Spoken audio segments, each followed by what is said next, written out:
Welcome to the SUTV News Podcast. I'm Jacob Hitz. Tonight we'll have the latest numbers for the coronavirus pandemic, and we'll tell you if you're eligible for money after the signing of the COVID-19 stimulus bill. All that and more right now here on SUTV News.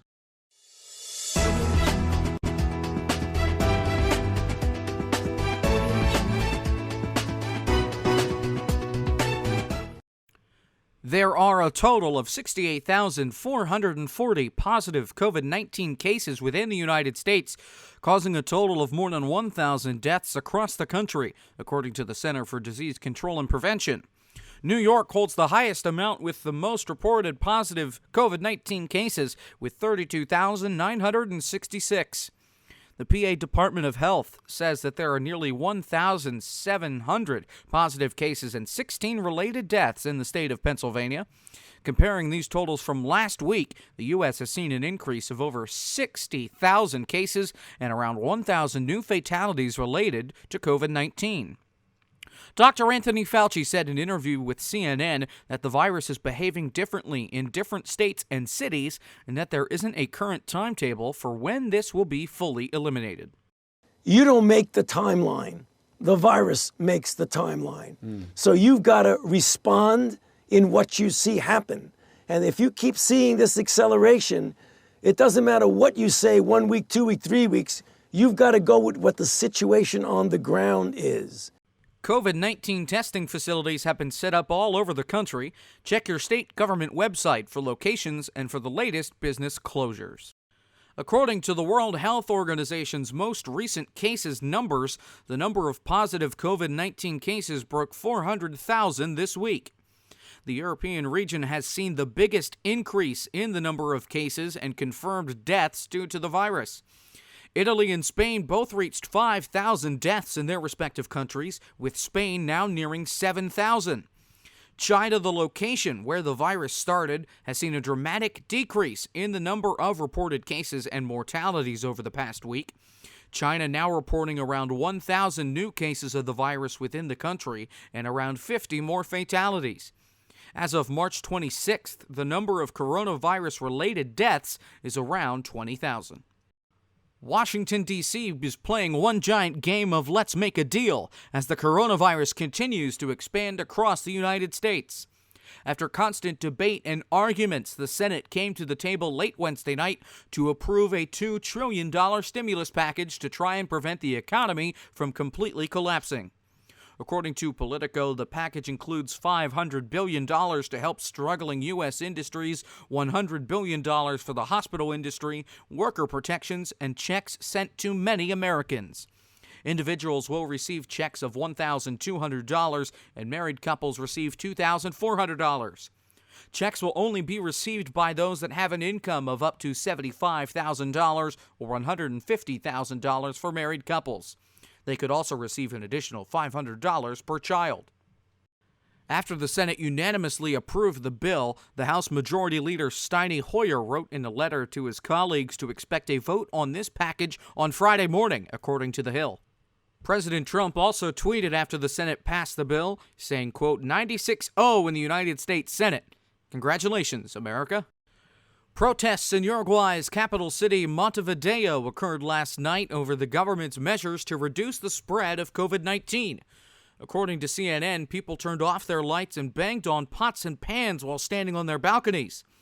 Uruguayans were also protesting the government's increase of electricity, water, and telecommunications tariffs, which will make the cost of living go up for people with lower incomes. According to Prensa Latina, a news agency that reports on international topics, about 400,000 workers are already seeing the living costs go up and don't plan on seeing them drop anytime soon as more people become infected each day. There are 217 confirmed cases in Uruguay already in less than a month, and over 300 more suspected to have the virus.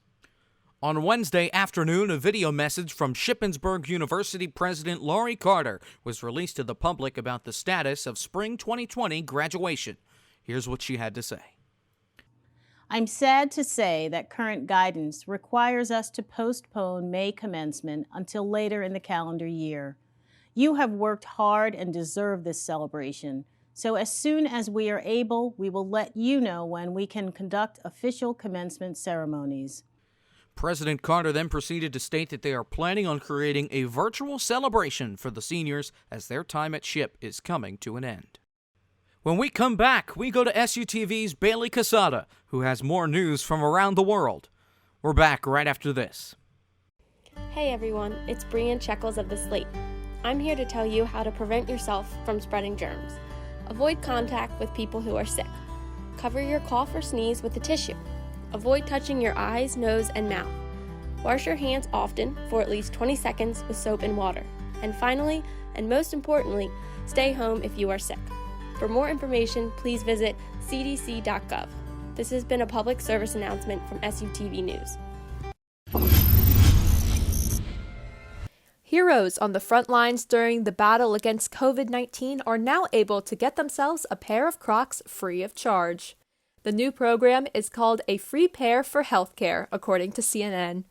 Individual healthcare workers can go to crocs.com to place their free order of classic Crocs or Crocs at Work. The website opens for requests each day at noon Eastern Time, and it will stay open until that day's allotment has been fulfilled, and then reopens the next day at noon.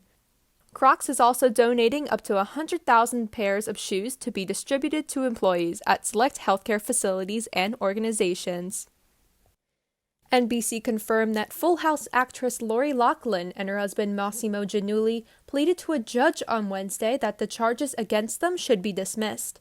Loughlin and her husband were accused of paying $500,000 to get their daughters into the University of Southern California. They claim that their daughters were recruits for the rowing team and even went as far as staging photographs to make it seem like their daughters were rowers. The parents claim that they made donations to the school, as opposed to bribing the school's coaches and officials. Loughlin's lawyers claim that prosecutors withheld evidence that would support the defendant's argument. The evidence in question are notes on the phone of Rick Singer, who is the admissions consultant behind the college admissions scandal. Singer said that FBI agents pressured him into lying to the parents to get them to say things that could be used against them. Loughlin and Giannulli are set to go on trial in October and are facing up to 50 years in prison. Venezuelan President Nicolas Maduro has been charged for drug trafficking by U.S. Attorney General William Barr.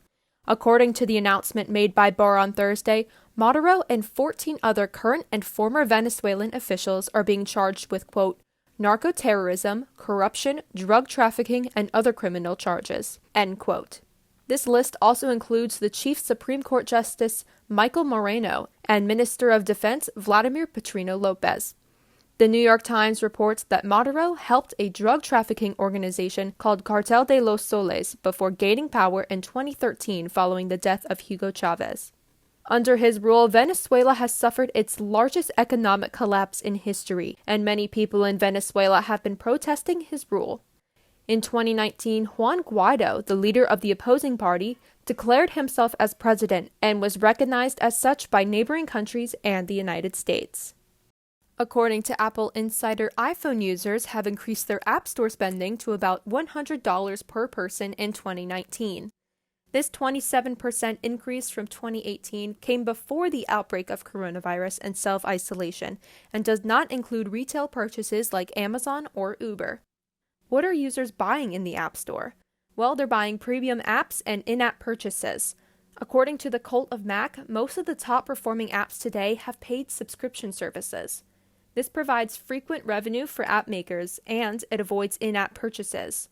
Among the top 100 subscription apps alone, subscriptions made up $3.6 billion of revenue.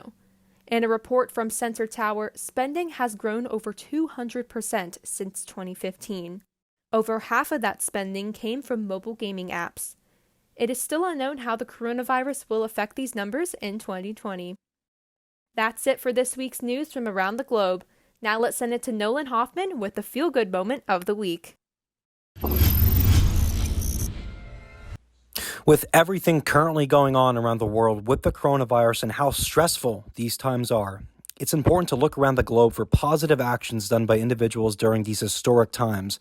So this morning, Drew Brees announced on Twitter that he and his wife, Brittany, will be pledging $5 million to the state of Louisiana to help with the coronavirus pandemic. He said, quote, "After considerable research and conversations with local organizations, we will be mobilizing our partnerships with Second Harvest Food Bank, Ochsner Health Systems, Walk-Ons, Jimmy John's, Small Ciders, and Waytar to prepare and deliver over 10,000 meals per day throughout Louisiana for as long as it takes to children on meal programs, seniors, and families in need." End of quote. He wrote that on Instagram. And that is just, these are the type of things that we need to see, people be stepping up and doing these kind of things.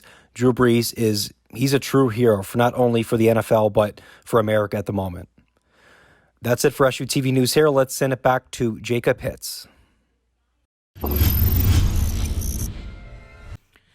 That will conclude tonight's episode of the SUTV News podcast, but one last thing before we sign off. SUTV News will now be airing a second weekly podcast every Sunday evening at 7 o'clock, covering sports, entertainment, and much more, starting this Sunday, March 29th. To stay the most up-to-date on news and content, follow our Facebook, Twitter, and Instagram at SUTV News, and check out our website at sutvnews.org. We'll see you this Sunday for the next episode of the SUTV News podcast. From all of us here in Bailey Cassada, I'm Jacob Hitz. Good night, and remember to wash your hands.